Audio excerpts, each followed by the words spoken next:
नमस्कार दोस्तों, हमारे सामने प्रश्न है कि क्लोरीन, आयोडीन, फ्लोरीन, ब्रोमीन मतलब कि क्लोरीन, फ्लोरीन, ब्रोमीन, आयोडीन में से इलेक्ट्रॉन बंधुता सबसे अधिक किसकी है। हमें बताना है किसकी है। पहला विकल्प है फ्लोरीन परमाणु की, आयोडीन परमाणु की, क्लोरीन परमाणु की या फिर ब्रोमीन परमाणु की। तो दोस्तों हमें बताना है कि इनमें से इलेक्ट्रॉन बंधुता किसकी अधिक है। तो सबसे पहले हम जानेंगे इलेक्ट्रॉन बंधुता ये शब्द है क्या, इलेक्ट्रॉन बंधुता क्या होता है।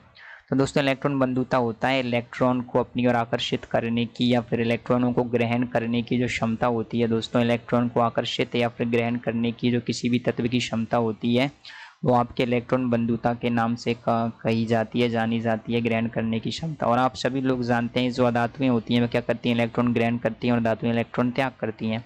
तो अधातुओं में ये क्या होनी चाहिए, ज़्यादा होनी चाहिए। और हम सभी लोग जानते हैं कि एक वर्ग में यदि आप नीचे की ओर बढ़ते हैं तो क्या होता है, आपके नीचे जाने पर धात्विक गुण बढ़ते हैं। मतलब कि क्या होता है, नीचे जाने पर धात्विक गुण बढ़ेंगे तो क्या होता है दोस्तों, आपके जो अधात्विक गुण होते हैं वो क्या होते हैं, घटते हैं। तो इसके आधार पर आप बता सकते हैं कि अधात्विक गुण घट रहे हैं।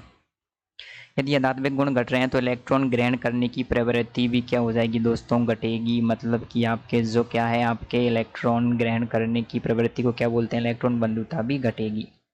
तो हम सबसे पहले इनको जमा लेंगे। फ्लोरीन, क्लोरीन, ब्रोमीन, आयोडीन किस प्रकार से होती हैं। तो दोस्तों आप जानते हैं फ्लोरीन सबसे ऊपर आता है, उसके बाद आता है क्लोरीन, फिर आता है ब्रोमीन, तो फिर आता है आयोडीन।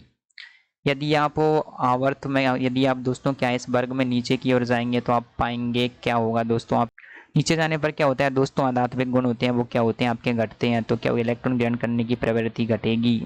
तो लेकिन आप देखेंगे फ्लोरीन में का इलेक्ट्रॉनिक विन्यास होता है आपके 1s2, 2s2 और 2p5, मतलब कि p में एक इलेक्ट्रॉन आना बाकी है। क्लोरीन का इलेक्ट्रॉनिक विन्यास होता है दोस्तों 1s2, 2s2, 2p6, 3s2, 3p5 और यहाँ पर 3d0। डी कक्षा किसका पूरा की पूरा खाली है। तो यहाँ पर आपके रिक्त डी कक्षा को उपस्थित होने की वजह से जो क्लोरीन होता है दोस्तों, क्लोरीन की जो इलेक्ट्रॉन ग्रहण एंथैल्पी है, इलेक्ट्रॉन ग्रहण करने की जो प्रवृत्ति है वो सबसे अधिक होगी। मतलब इलेक्ट्रॉन बंधुता है वो क्लोरीन की सबसे अधिक होगी। सबसे अधिक आ जाएगी आपके क्लोरीन, उसके बाद आएगी आपके फ्लोरीन, फिर आएगी दोस्तों आपके ब्रोमीन, फिर आएगी दोस्तों आपके आयोडीन। तो ये आपके इलेक्ट्रॉन ग्रहण करने की जो प्रवृत्ति रहेगी, क्योंकि क्लोरीन में रिक्त डी कक्षक पाए जाते हैं जबकि फ्लोरीन में रिक्त डी कक्षक नहीं पाए जाते। तो रिक्त डी कक्षक नहीं पाए जाने की वजह से यहाँ पर क्या हो जाएगा, आपके जो क्लोरीन में प्रतिकर्षण लगता है और क्लोरीन में आपके प्रतिकर्षण नहीं लगता है जुड़ने वाले इलेक्ट्रॉन पर। तो क्लोरीन, फ्लोरीन, ब्रोमीन, आयोडीन में से इलेक्ट्रॉन बंधुता सबसे अधिक आ जाएगी क्लोरीन परमाणु की, क्योंकि यहाँ पर क्या पाया जाता है, डी कक्षक होते हैं वो क्या होते हैं, रिक्त होते हैं।